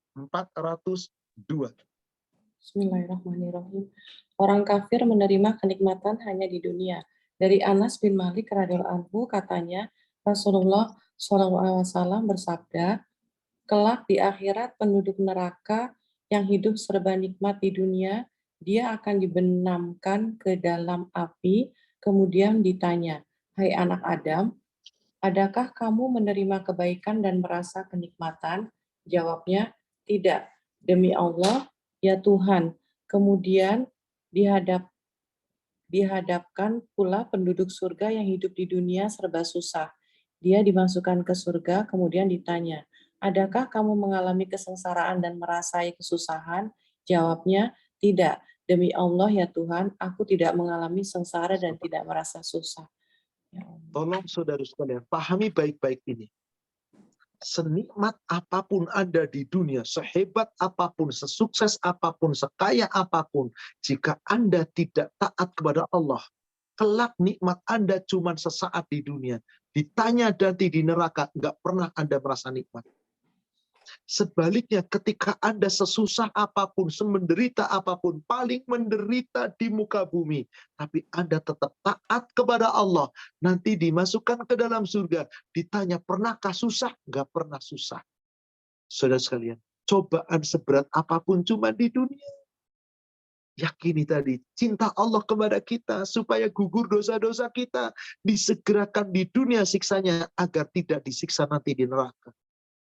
Maka di sini Rasul menggambarkan, yukta bi an amil ahlina ahli dunya min ahlinar yaumal qiyamah fayusbaghu finnar subghatan summa yaqul, didatangkan penghuni neraka yang paling ringan, tetapi dulu di dunia paling durhaka, tetapi nikmat, senikmat-nikmat hidupnya nggak pernah susah. Dicelup satu kecelupan. Fayaqul, kemudian dikatakan, ya ibna Adam, hal ra'aitu khairan qattu? Hai anak Adam, pernahkah kamu mendapat kenikmatan sedikit saja di dunia? Hal marra bika na'imun qattu? Pernah kamu mendapatkan kenikmatan sedikit saja di dunia? Fayaqul, dia berkata, la wallah ya Rabbi, tidak demi Allah Rabbku, aku nggak terima kenikmatan sedikit pun di dunia. Nikmat sepanjang hidup, lupa seketika dicelupkan ke dalam neraka. Kalau gitu, apa gunanya nikmat di dunia kalau kita tidak bisa masuk surga? Coba lihat sebaliknya. Wa yu'ta bi asyaddin nas bu'san fid dunya min ahlil jannah fayuzbaghu sabghatan fid jannah fayaqul, ditanyakan kepadanya, orang yang hidupnya paling sengsara, paling susah, gak pernah senang di dunia, ini susah terus, sengsara terus, tapi taat kepada Allah, lalu dimasukkan ke dalam surga yang paling ringan dimasukkan. Kemudian ditanya, hal marra bika syiddatun qattu? Hai penghuni surga, pernahkah kamu melihat suatu kesusahan? Hal marraitu busan qattu? Apakah kamu pernah merasa kesengsaraan sedikit saja? Pernah nggak kamu di dunia mengalami sengsara, mengalami susah, mengalami keburukan? Apa jawaban anak Adam? La wallah ya Rabbi, ma marra bi busun qattu, wala ra'aitu syiddatan qattu. Tidak demi Allah, aku di dunia nggak pernah merasa susah. Aku nggak pernah merasa sengsara. Aku di dunia nggak pernah merasa susah. Susah seumur hidup di dunia, hilang akibat masuk surga. Jadi dari hadis ini, saya hendak tekankan kepada seluruh jamaah. Penderitaan, cobaan, nggak ada apa-apanya dibandingkan penderitaan neraka. Kenikmatan, kesuksesan, nggak ada apa-apanya dibandingkan dengan nikmatnya surga. Maka saudara sekalian, mari sabar dalam menghadapi cobaan. Dan kenapa kita harus sabar menghadapi cobaan? Hari ini yang kita telah uraikan, ada hikmah di balik cobaan. Wallahu a'lam. Demikian Bapak Ibu jamaah sekalian, para jamaah kajian Majelis Taklim kan yang semoga dirahmati Allah, semoga bisa membawa manfaat dan kita bisa amalkan dalam kehidupan sehari-hari. Wallahu a'lam. Kami kembalikan kepada admin. Silakan Ibu, kita bisa lanjutkan dengan sesi tanya jawab.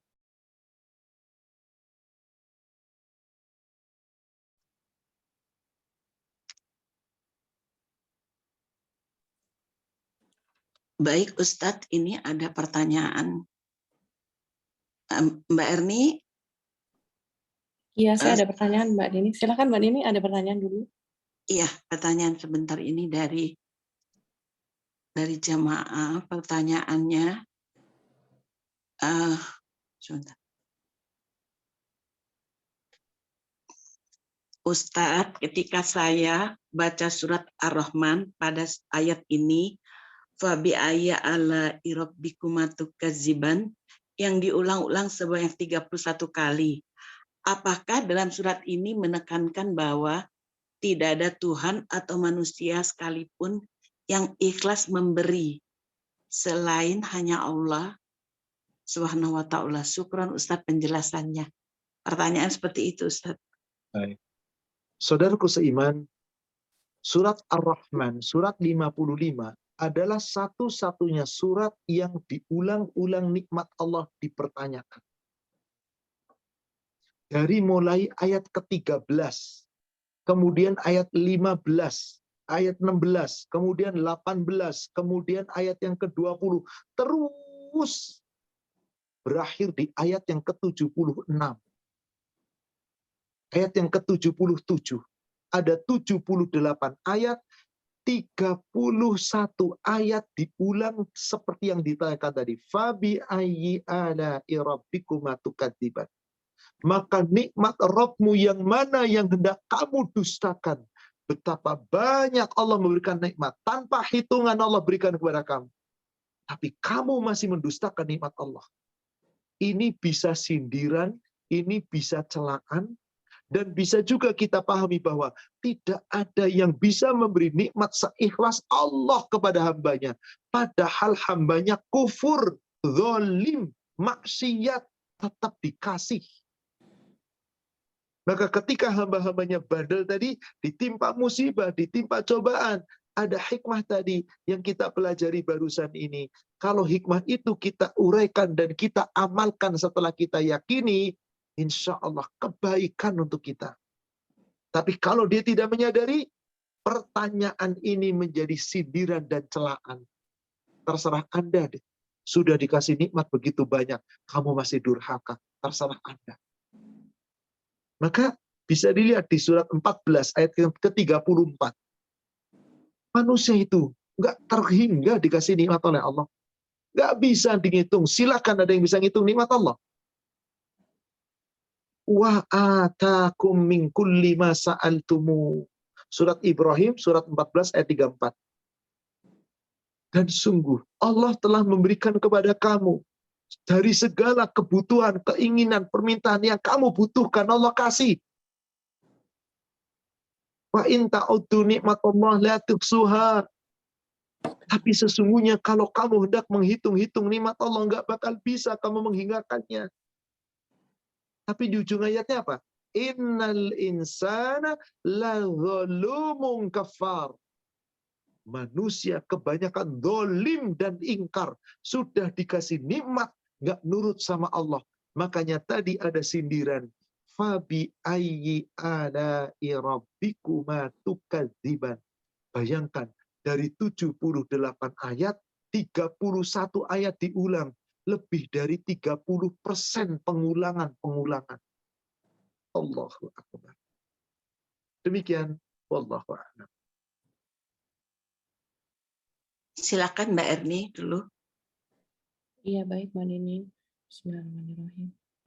Pak Ustadz, ada yang bertanya, bagaimana tentang firasat dalam Islam? Dan kalau mengikuti firasat dalam hati, misalnya hati merasa gelisah atau ragu untuk pergi atau berbuat sesuatu, atau mengikuti firasat orang lain, sehingga batal pergi dan terhindar dari musibah. Bagaimana ini ya Pak Ustadz? Di dalam Islam, tidak ada firasat. Jangan percaya dengan firasat. Di dalam Islam, cuma yakini Allah. Berangkat, bismillah. Nggak jadi, sudah nggak jadi. Jangan dikait-kaitkan dengan, wah nggak jadi deh, kayaknya saya firasat nih, begini. Jangan. Firasat itu nanti termasuk tatoyur. Firasat itu nanti termasuk was-was dalam hati. Seharusnya seorang hamba ketika hendak mengerjakan, jika ada keraguan, Allah sudah memberikan cara melalui Rasulnya. istikharah. Sudah mantap Anda beristikharah, lapor sama Allah. Ya Allah, saya akan berbuat seperti ini. Bismillah, jalan. Kalau ragu, tinggalkan. Yang ada adalah da'ma yaribuk ila ma la yaribuk. Tinggalkan segala sesuatu yang meragukan, menuju kepada yang tidak meragukan. Sudah. Jangan pernah ada kita meyakini sebuah firasat. Firasat itu tatoyur. Karena di zaman dahulu orang-orang seperti itu. Nggak jadi bepergian, kenapa? Karena takut ini ada bulan ini, tabu bulan ini, dan seterusnya. Sehingga apa yang terjadi? Waduh, ini bulan ini nih, tanggal ini nih, kalau ini akan begini, akan begitu, dan seterusnya. Seakan-akan mereka berbicara tentang firasat yang ada pada dirinya. Maka Rasulullah SAW mengatakan, jangan percaya itu semua. Nggak ada firasat itu. Nggak ada. Coba kita lihat hadisnya. Sahih Muslim nomor hadis 2078.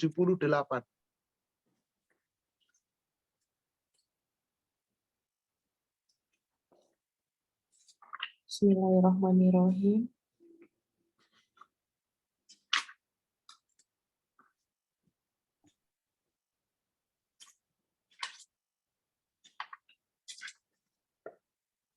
Dari Abu Salamah bin Abdurrahman radhiyallahu anhu, katanya dia mendengar Abu Humairah radhiyallahu anhu berkata bahwa Rasulullah SAW bersabda, tidak ada penularan, kemudian ditambahkannya pula, jangan mendekatkan yang sakit kepada yang sehat. Ini ada sekelompok kaum lagi sakit kena wabah. Orang ini ada di kaum yang lain. Mungkinkah ada penularan dari sini ke sini? Nggak mungkin. Gimana terjadi penularan ketika ini mendekat atau ini mendekat? Kan konsep kemarin adanya pandemi, ini nggak boleh bepergian ke sana, ini kan seperti itu hadisnya Rasul. Jangan didekatkan orang yang sedang sakit ke dalam yang tidak sakit. Yang tidak sakit jangan mendekat, nanti terjadi penularan. Tanpa proses itu nggak ada penularan. Jadi nggak ada filsafat tentang penularan. Satu. Berikutnya, 2079-nya. Bismillahirrahmanirrahim. Hantu kuburan, tabu, dan sebagainya. Dari Abu Hurairah radhiyallahu anhu katanya, Rasulullah SAW bersabda, tidak ada penularan, tidak ada mayat gentayangan menjadi hantu kuburan, tidak ada binatang tertentu muncul menyebabkan hujan, dan tidak ada tabu di bulan Safar. Menandakan nggak ada firasat. Sudah. Mau bulan apapun, mau apapun, jangan percaya. Orang biasanya ngomong setelah itu, oh pantesan, kemarin saya punya firasat. Kejadian bener. Coba kalau kemarin nggak berangkat, nggak kejadian deh. Baru kejadian Anda ngomong firasat. Pertama nggak ngomong apa-apa. Jadi nggak ada firasat, saudara sekalian. Dan Rasul mengulang-ulang itu loh. Kembali Bu, satu hadis lagi, nomor 80-nya. Dari Jabir radhiyallahu anhu katanya Rasulullah SAW bersabda, tidak ada penularan, tidak ada pengaruh atau tanda bahaya suara burung, dan tidak ada hantu. Jadi intinya tidak ada firasat buruk. Nggak boleh kita yakin dengan itu. Sudah, tinggalkan. Yakini saja Allah. Tinggal kita niatkan bismillah la haula wala quwata illa billah. Apapun yang terjadi, serahkan ini kepada Allah. Ini qadarullah. Sudah kita bahas di pertemuan kemarin. Ucapkan qadarullah wa ma syaa fa'al. Inna lillahi wa inna ilaihi raji'un. Allahumma ajurni fi musibah. Jangan ngomong-ngomong tentang firasat. Karena tidak ada firasat. Demikian yang Rasul sampaikan. Demikian, wallahu a'lam. Silakan berikutnya. Atau Ibu tambahkan satu lagi, Ibu, nomor 2084. Ini agak sedikit lengkap. 2084. Baik, Pak Ustaz. Tenung. Dari Muawiyah bin Hakam alaihissalam Sulami radhiyallahu anhu berkata, katanya, dia pernah bertanya kepada Rasulullah SAW, ya Rasulullah, pada masa jahiliyah kami biasa mendatangi tukang tenung. Bagaimana itu? Jawab beliau, jangan datangi lagi tukang tenung. Jangan datangi lagi tukang tenung itu. Tanya Muawiyah, Kami percaya kepada suara burung sebagai pertanda jahat atau baik. Bagaimana pula itu? Jawab Rasulullah SAW, yang demikian itu hanyalah dugaan belaka. Maka janganlah hal itu sampai menghalangi urusanmu. Nggak ada firasat. Gara-gara ini nanti begitu, aduh nanti begini, kalau begini akan begini. Itu firasat buruk. Nggak ada. Itu dugaanmu, jalan aja udah karena Allah. Apapun yang terjadi, qadarullah. Jangan nyinggung-nyinggungan. Karena gara firasat, ada firasat. Nah perlu. Islam nggak pernah mengatakan firasat seperti itu. Orang ngomong firasat setelah terjadi. Atau firasat saya hujan nih, mendung. Itu kenyataan, karena memang begitulah. Sebelum hujan adanya mendung. Tapi ternyata nggak hujan. Ya sudah, firasat ada salah. Perkiraan namanya. Kalau perkiraan nggak ada masalah. Prakiraan cuaca. Tapi kalau firasat buruk, ini mendung nih, firasat buruk nih, nanti begini dan begitu. Anda telah menyangkut pautkan dengan tatoyur. Maka itu tidak boleh, itu haram, itu dosa. Wallahu a'lam. Demikian. Baik Ustadz, ini ada pertanyaan dari jamaah. Ustadz, cobaan yang saya rasakan ini sangat berat bagi saya. Saya ditinggal suami selingkuh dengan wanita lain. Yang sangat menyedihkan saya adalah selama ini suami saya yang membimbing saya untuk berhijab, bahkan memakai niqab, tidak menerima tamu laki-laki ditulis depan pintu. Tetapi tiba-tiba suami selingkuh dengan wanita yang tidak berhijab, aurat terbuka, seksi. Sampai saat ini saya tidak diberi nafkah maupun anak kandungnya. Saya belum bisa merasakan hikmahnya, Ustadz. Apa yang harus saya lakukan? Sekarang ibu belum merasa hikmah. Kelak akan datang hikmah yang terbaik. Yakinlah. Yakin. Tadi ibu bertanya, Ustadz, saya merasa saya ini orang yang paling berat cobaannya. Karena ibu merasakan diri. Coba ibu lihat yang di bawah ibu. Saya yakin ada yang lebih parah dari ibu. Ada yang lebih berat dari ibu. Ada yang lebih susah dari ibu. Karena ibu mengungkung diri. Maaf, bukan berarti saya mengecilkan cobaan ibu. Tidak. Karena kalau ibu merasa paling berat, seakan-akan yang lain ringan. Sampai kapanpun ibu akan terus berat. Sudah, ini ketetapan Allah, tandanya berarti suami ibu tidak setia dengan ibu. Apapun alasannya, ketika dia yang mendidik ibu harus pakai niqab, mengajarkan urusan agama, sampai ibu dilarang menerima tamu laki-laki, dan suami pun tidak menerima tamu perempuan, dan itu dijaga, tiba-tiba tergoda oleh perempuan, tidak pakai busana musim, seksi, pakaian ketat. Itulah iman suami ibu.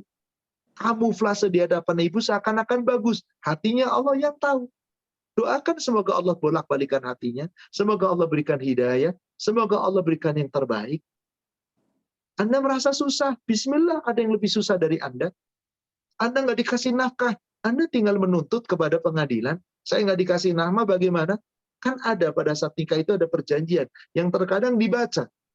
Sighat taklid, apabila suamiku selama 4 bulan berturut-turut tidak memberikan nafkah lahir maupun batin, dan menyakiti atau menyakitiku atau meninggalkanku, kemudian tidak memberikan apa-apa, maka aku lapor, maka jatuh talaknya talak 1, aku bayar iwat 10.000, diserahkan. Kan begitu? Kan ada itu di buku nikah. Kalau Anda tanda tangan, berarti Anda sudah menyatakan. Kunci 1. Coba ibu lihat Bulughul Maram 1485. Wahai saudaraku seiman, siapapun Anda, diuji kayapanpun beratnya, demi Allah, ada yang lebih berat lagi menerima ujian dari kita. Silakan cari orang yang lebih susah dari antum. Pasti masih banyak. Dari Abu Hurairah radhiyallahu anhu, dia berkata, Rasulullah Shallallahu Alaihi Wasallam bersabda, lihatlah orang yang di bawah kalian, jangan kalian melihat orang yang berada di atas kalian, karena dengan begitu kalian tidak akan meremehkan nikmat Allah yang telah diberikan kepada kalian. Jadi ibu sudah dikasih nikmat Allah, tapi diuji dengan keburukan. Lihatnya Anda paling susah. akhirnya nggak merasa punya nikmat dari Allah. Saya nggak merasa punya nikmat, Ustaz. Dikhianati suami begini, begini, begini. Anda masih hidup. Semoga Anda akidahnya masih lurus. Anda masih punya tenaga. Anda masih bisa usaha. Subhanallah. Bukankah itu nikmat? Sudah jangan lagi dikenang tentang kebaikan suami di masa lalu yang begini, begitu itu. Sudah terjadi. Kalau anti pengen tetap dengan suami, datangi suami baik-baik. Kenapa Anda begini, Mas? Kenapa mesti selingkuh? Kenapa sama wanita yang tidak pakai busana muslim dan seterusnya? Ketika beralibi, ya sudah. Anda, wahai wanita, punya hak untuk meninggalkan suami yang seperti itu. Namanya hulu. Halal dalam Islam. Maaf, saya tidak menyarankan, tetapi saya memberikan sebuah solusi. Seperti itu. Dan ibu lihat yang lebih susah. Saya yakin kalau ini dipakai, kata Rasulullah, unzuru ila man huwa asfali minkum wala tanzuru ila man huwa fawqa man huwa fawqakum. Lihat orang yang hidupnya lebih susah dari kamu, cobaannya lebih berat dari kamu, musibahnya lebih sulit dari kamu. Jangan kamu lihat yang lebih ringan dari kamu. Niscaya kamu tidak menganggap remeh nikmat Allah yang Allah berikan. Pasti kita akan mengatakan, Alhamdulillah ala kulli hal, ya Allah, Engkau uji aku dengan ini, tapi ada orang yang lebih susah ujiannya dariku. Ya Allah, berikan aku kekuatan, kesabaran. Aku nggak dikasih nafkah suamiku, ya Allah. Yang memberi rizki bukan suamiku, tapi Engkau, ya Allah, berikan aku kekuatan. Jalan insya Allah anti kuat. Bismillah. Saya doakan semoga anti diberikan kekuatan. Dan yakinlah Amin ya rabbal bukan alamin. yang paling menderita. Ada yang lebih menderita lagi. Wallahu a'lam. Baik, Mbak Erni itu ada yang raise hand, mungkin bisa diberikan dulu satu. Ya, silakan kepada Pak Indra Said secara singkat dan jelas ya Pak, silakan. Assalamualaikum warahmatullahi wabarakatuh. Ustaz, terima kasih moderator. Singkat saja ini, saya terima kasih sekali karena mungkin saya punya catatan memang pribadi saya. Mungkin memperdalam juga pemahaman yang selalu saya latih di diri kita bahwa intinya nih sepertinya nih kita memang harus menjaga persepsi kita kepada Allah tuh harus selalu positif, Ustaz ya. Itu kelihatannya seperti itu, Ustaz ya. Jadi memang namanya, Pak. makanya, jadi memang berani nggak kita mengucapkan Alhamdulillah pada saat kita mendapatkan cobaan? Berani nggak kita, misalnya anak kita tidak diterima di sekolah favorit, berani nggak kita mengatakan Alhamdulillah? Karena tidak ada satu peristiwa pun bisa terjadi jagat raya ini tanpa seizin Allah. Itu yang saya pegang, Ustaz. Mungkin bisa dielaborasi lagi, Ustaz. Terima kasih. Assalamualaikum warahmatullahi wabarakatuh. Waalaikumsalam warahmatullahi wabarakatuh. Jazakallah khairan. Versi pendapat Bapak memang sesuai dengan hadis. Di Qasi Sahih Muslim 2451. Ketika Rasul 3 hari sebelum wafat, beliau berwasiat kepada sahabat yang namanya Jabir bin Abdullah. Coba Ibu Erni baca. 2451. Apa yang Rasul wasiatkan kepada Jabir bin Abdullah 3 hari sebelum beliau wafat? Bismillahirrahmanirrahim. Baik sangka kepada Allah Ta'ala. Dari Jabir bin Abdullah Al-Ansori radhiyallahu anhu katanya, 3 hari sebelum Rasulullah SAW wafat, beliau bersabda, janganlah kamu mati melainkan baik sangka terhadap Allah Azza wa Jalla. Mari persepsikan diri kita ini. Apapun yang Allah berikan kepada kita itu pasti baik. Ingat tadi saya buka surat 2 ayat 216. Asa antakrohu syai'an fahuwa khairul lakum. Boleh jadi kamu sangat benci sesuatu, ini buruk bagi saya. Tapi itu justru baik bagi Anda. Wa asa an tuhibbu syai'an fa huwa syarrul lakum. Justru sebaliknya kamu sangat mencintai sesuatu itu buruk bagi kamu. Wallahu ya'lamu wa antum la ta'lamun. Tepat yang Bapak katakan. Persepsikan diri kita bahwasanya kita harus menerima ketetapan Allah apapun yang terbaik dari Allah. Enggak ada yang buruk. Maka tadi, mampukah kita mengucapkan Alhamdulillah ala kulli hal? Dari pertemuan yang lalu sampai tadi saya katakan, kena musibah itu ucapkan itu.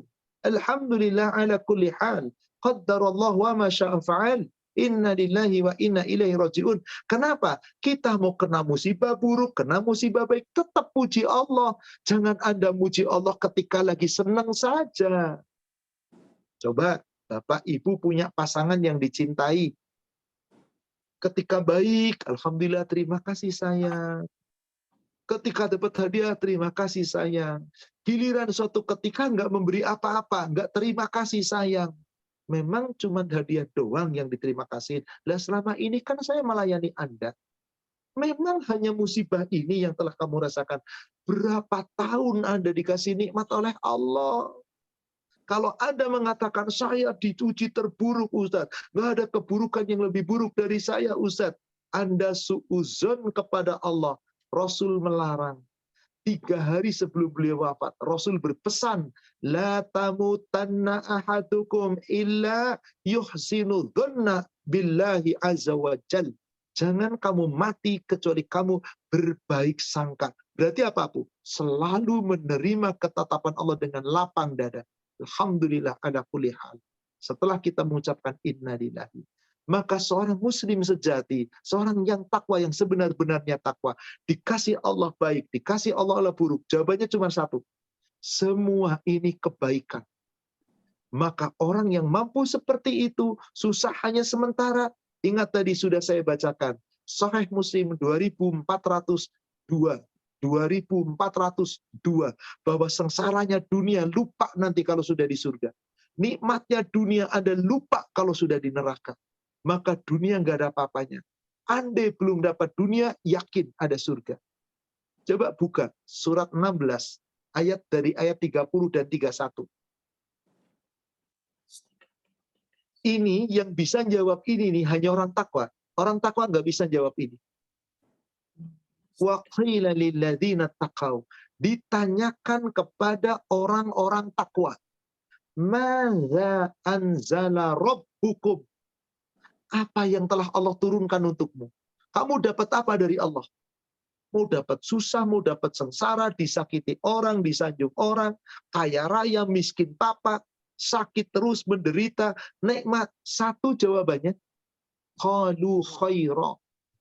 Semua yang Allah berikan kepadaku, ini kebaikan.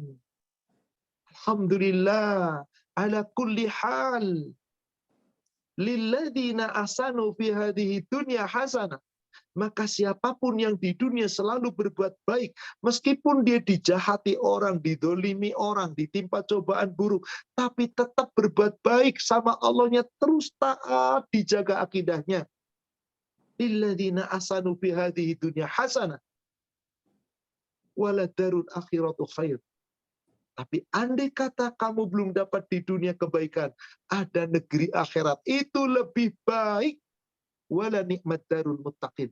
Negeri yang penuh kenikmatan untuk orang takwa. Apa kenikmatan itu? Siapa? Negeri apa? Ayat 31-nya. Jannatu Aden. Surga-surga Aden. Yadkhulunaha. Yang kelak mereka memasukinya. Subhanallah. Dapat apa nanti? Walahum fiha ma yasha'un. Di dunia Anda belum dapat banyak apa-apa. Nanti di surga, apapun yang kamu minta diberi. Apapun yang kamu inginkan diberi. Kadzalika najzil muttaqin. Itulah balasan orang takwa. Maka penderitaan Anda di dunia sepanjang hidup sekalipun, saat nyawa dicabut nyawanya, habis total berhenti, saat itu Allah kabarkan Anda meraih surga jika Anda mampu sabar di dunia. Ayat 32-nya. Siapakah orang takwa itu? Kayak apa kematiannya? Alladzina tatawaffahumul malaikatu thayyibin. Yaitu orang-orang yang diwafatkan malaikat, dicabut nyawanya oleh para malaikat dalam keadaan baik. Begitu dicabut nyawa, susahnya Anda sepanjang hidup di dunia hilang. Kenapa? Apa yang dikatakan malaikat? yaqulun, malaikat berkata, salamun alaikum udkhulul jannah bima kuntum ta'malun. Hai hamba Allah yang bertakwa, kamu telah diuji dengan penderitaan, tapi kamu selalu mengatakan yang terbaik dari Allah. Alhamdulillah ada kulli hal. Saat kamu penderitaannya berhenti, saat ini dicabut nyawanya, surga tempatmu. Masuk kamu ke dalam surga karena perbuatanmu. Lupa semua nggak kira-kira kesusahan? Iya. Lupa. Jadi saudara sekalian, yakinlah penderitaan cuma sesaat. Nggak akan ada penderitaan lagi. Surga is the best. Pola pikir kita nih harusnya surga, surga, surga.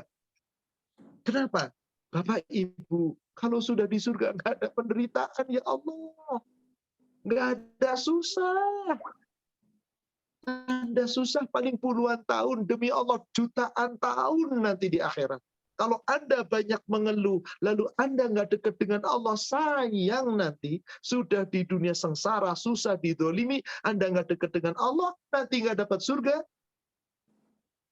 Coba Ibu, buka sebuah hadis, luar biasa ini hadis. Menakjubkan hadis ini, tawaran Allah bagi perindu surga. Surat hadis 2429. Tolong perhatikan baik-baik. Semoga orang-orang saudaraku yang sedang diuji kesusahan mendengar hadis ini, mari bangkit. Ada yang lebih susah dari kita. Bismillah, yakin jadi ringan.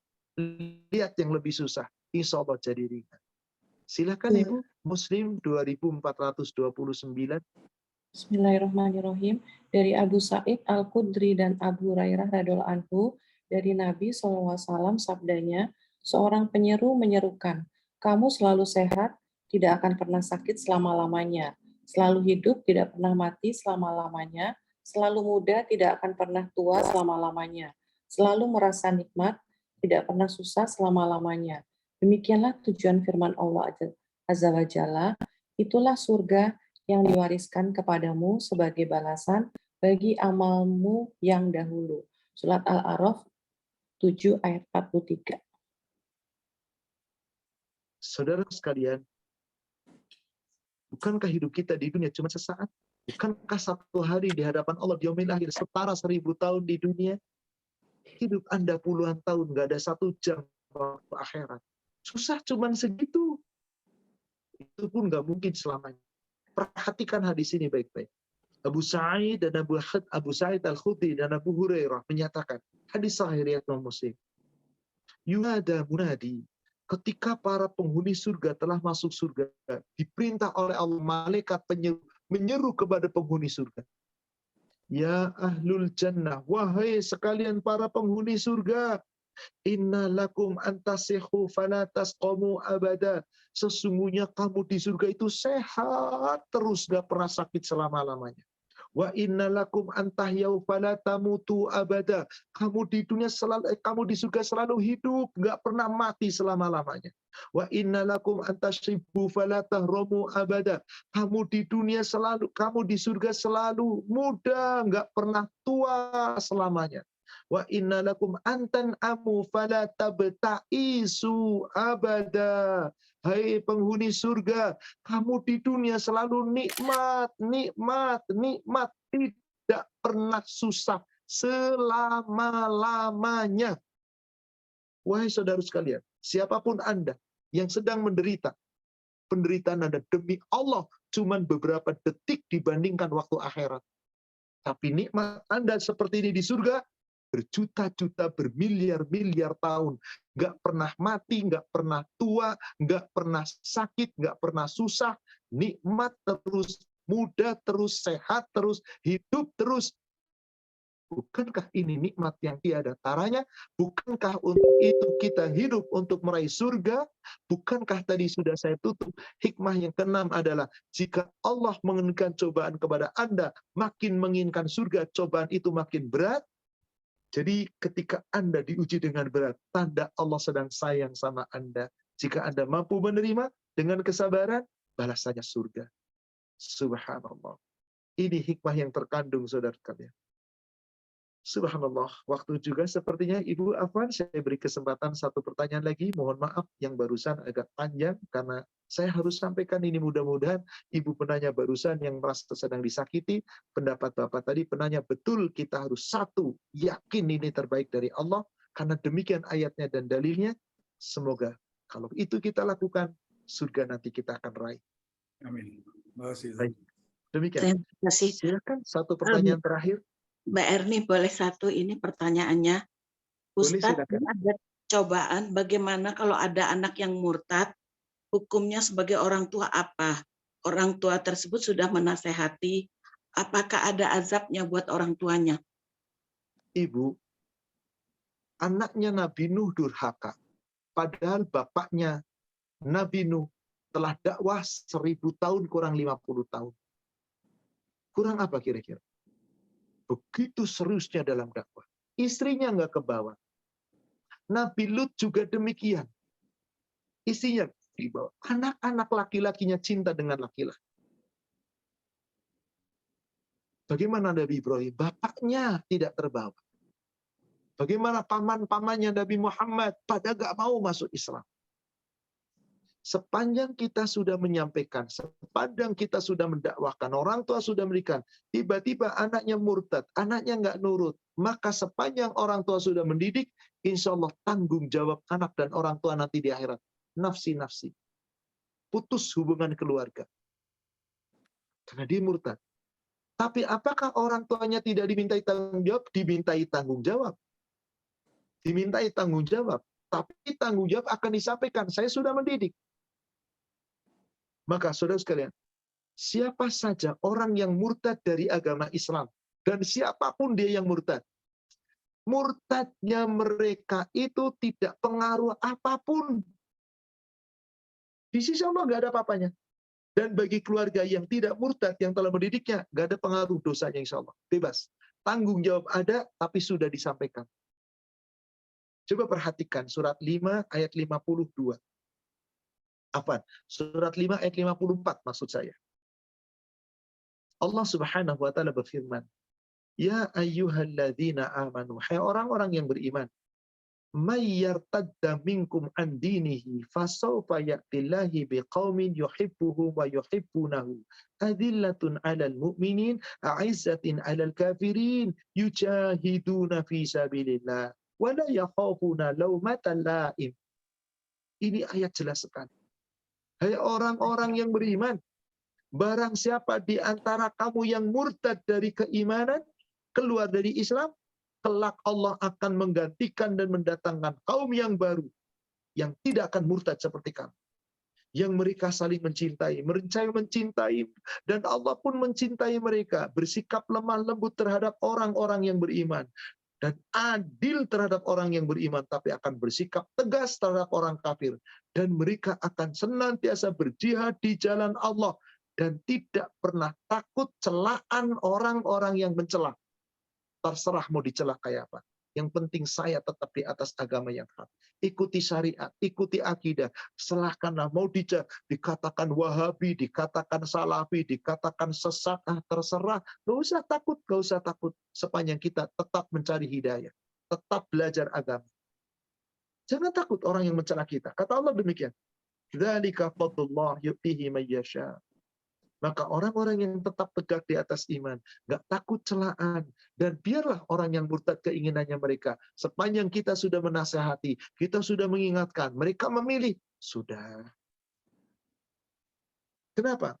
Itu karunia Allah yang Allah berikan kepada siapa yang kehendaki. Orang yang kokoh akidahnya, nggak usah takut dicela, biarkan orang memilih agama yang lain. Yang penting tadi, kita sudah usaha. Wallahu wasi'un alim. Allah maha luas arwahnya. Karunia Allah luar biasa. Maka bagi orang tua, doakan, ya Allah, Engkau yang membolak-balikan hati. Anakku murtad, ya Allah. Demi Allah, aku sudah mendidiknya, aku sudah mengingatkan. Tapi anakku yang memilih, ya Allah, kembalikan kepada agamamu, ya Allah. Jika Allah kehendaki kembali, pasti kembali. Kalau enggak bakalan. Kenapa? Allah enggak pernah memaksa urusan akidah, urusan agama. Manusia yang memilih. Untuk supaya tidak sampai demikian, wahai para orang tua, sejak dini kita bentengi anak-anak kita. Lihat pergaulannya, bagaimana bagaimana memilihkan sekolah untuknya dan seterusnya. Ini pasti ada salah satu andil juga orang tuanya. Kenapa sampai murtad? Mungkin disekolahkan di sekolah yang bersama orang kafir, atau disekolahkan naudzubillah di luar negeri negara kafir yang di sana LGBT sudah merajalela tanpa pengawasan. Maka kalau seperti ini caranya, orang tua tetap dimintai pertanggungjawaban. Kita berdoa semoga anak-anak kita, keturunan kita kokoh iman dan takwanya, tidak sampai terjerumus. Maka jangan pernah tinggalkan doa. Rabbana hablana min azwajina wa dzurriyyatina qurrata a'yun waj'alna lil muttaqina imama. Rabbi habli min ladunka dzurriyyatan thayyibah innaka sami'ud du'a. Rabbi ij'alna muqimas salati wa min dzurriyyatina rabbana wa taqabbal du'a. Ini doa jangan pernah Anda tinggalkan. Dan ini doa yang Allah ajarkan dalam Al-Quran. Insya Allah, semoga seiring dengan itu, kita tetap mendidik, mendoakan, mengajarkan, mengawasi, mengingatkan. Semoga anak keturunan kita, insya Allah di atas jalannya. Demikian, wallahu a'lam. Demikian, saudaraku seiman, yang semoga dirahmati Allah, sudah mendekati waktu maghrib. Demikian kajian kita, dengan demikian sesi tentang musibah, kita selesai. Insya Allah di pertemuan yang akan datang, kita bisa membahas dengan sesi yang lain. Wallahu a'lam. Yang benar dari Allah yang disampaikan melalui Rasul. Yang salah saya yang menyampaikan yang penuh kekurangan. Kita manusia yang penuh kekhilafan. Semoga Allah memaafkan, mengampuni dosa kita. Dan semoga Allah membimbing kita, menjaga kita, tetap istiqomah di atas iman dan takwa. Mari sama-sama kita akhiri dengan doa kafaratul majlis. Subhanaka Allahumma wa bihamdika asyhadu an la ilaha illa anta astaghfiruka wa atubu ilaik. Alhamdulillah billahi taufik. Assalamualaikum warahmatullahi wabarakatuh. Waalaikumsalam warahmatullahi wabarakatuh. Kepada para pengurus, kepada Ibu Nining, Ibu Erni selalu moderator, saya ucapkan jazakumullahu khairan, barakallahu fikum. Dan juga kepada para jamaah, barakallahu fikum, jazakumullahu khairan. Saya mohon pamit. Syukran Pak Ustadz, jazakallah khair, barakallahu fiik Pak Ustadz. Makasih banyak Ustadz. Jamaah mohon maaf ada beberapa pertanyaan yang tidak terbaca. Insya Allah nanti kita bikin sesi pertanyaan ya Mbak Erni ya. Karena Insya Allah. aku suka nggak pernah cukup kalau pertanyaan masih banyak. Terima kasih kepada seluruh jamaah yang sudah hadir pada sore hari ini.